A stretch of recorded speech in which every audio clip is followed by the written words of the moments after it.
So the big question is this: why do you keep attracting low-value men? Well, today I share the impact of energies in attracting a particular type of partner. My name is Joan Nwosu, and welcome to the Second Chances Podcast, a love journey in black and white. Earlier today, I was on a call with a client, and we spent a lot of time talking about her frustration with attracting low-value men. This is a very hot topic because I work with a lot of successful, ambitious women. So there's always this pain point around attracting low-value men. Low-value men are men who are unserious. They're men who don't respect us, men who don't have a vision or who aren't aligned with our goals and our core values, and men who just don't treat us right. And this could be a very, very disheartening and frustrating cycle. So why does this happen? Or why does it keep repeating itself? Well, there are many reasons behind why you could potentially be attracting a low-value man. But today, I really want to focus on the impact of feminine energy versus masculine energy, and how primarily staying in your masculine energy sometimes leads to you attracting a low-value man. So let's look at this a little bit more closely.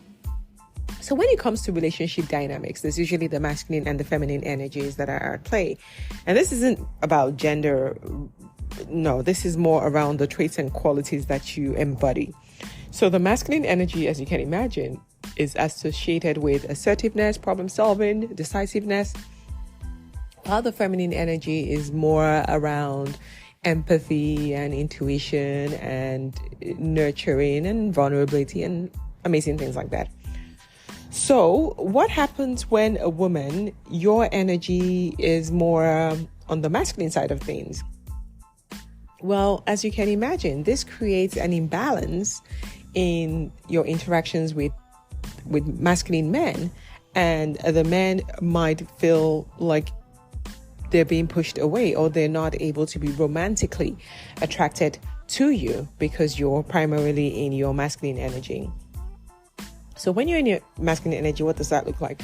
Well, it looks like you taking charge. The same way you take charge when you're at work, you're a boss lady. The same way you kind of take charge of everything having to do with the relationship or with the dating. You're controlling, you're competitive, you're aggressive in your approach, you're impatient, just very dominant in the way that you handle situations. So while these traits, yes, of course, they're great in the boardroom, in the corporate world, it really doesn't translate well when it comes to the dating scene. A lot of masculine men are less willing to tolerate these type of energies.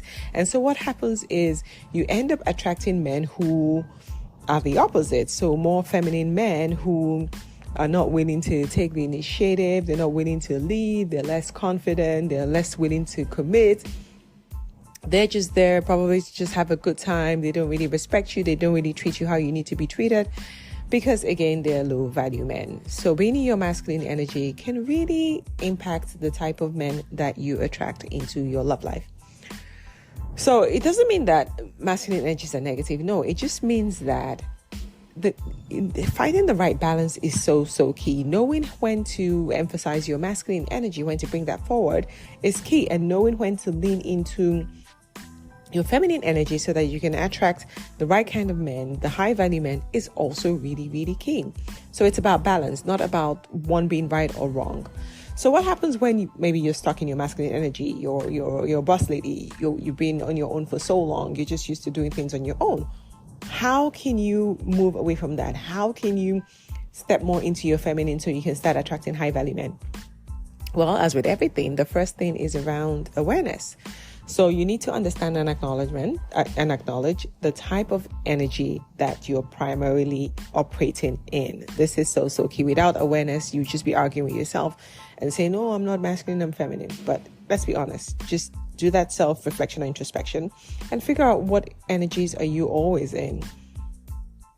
Are you more in your feminine where you're softer, you're more nurturing, you're more open, you're more approachable, or are you more in the masculine way? You're assertive, you're controlling, you want to lead the way things occur. You want to have a say. You want to know exactly what is going on. You want to control the relationship. So you decide which one you're in. The second thing is also around being able to give space, right? Be able to give space when you're interacting with men and just allow them to be.